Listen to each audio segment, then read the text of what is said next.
ఇంకొకసారి మీరు వస్తే ఏం జరుగుద్ది? అదే వద్దని చెప్పి మనం ప్రజలు పక్కన పెట్టారు.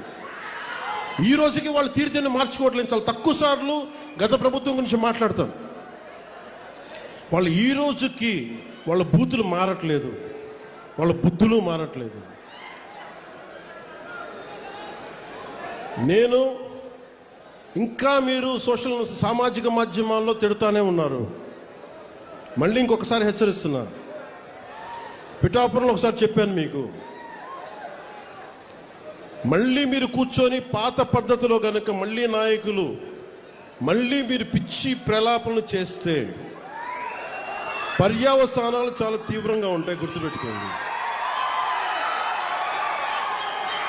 మిమ్మల్ని మీరు కానీ మీ నాయకులు కానీ మీరు ఒక క్రమబద్ధంగా ఒక పద్ధతిలో మమ్మల్ని విమర్శిస్తే తప్పులను మేము సరిదిద్దుకుంటాం, వివరణిస్తాం. అలా కాకుండా వ్యక్తిగతంగా మళ్ళీ పాత పద్ధతిలో చేస్తే ఈసారి నేనే చెప్తున్నా. మీరు పవన్ కళ్యాణ్ మంచితనం చూశారు, పవన్ కళ్యాణ్ సహనం చూశారు, పవన్ కళ్యాణ్ గట్టితనం మీరు చూడలేదు ఎప్పుడు.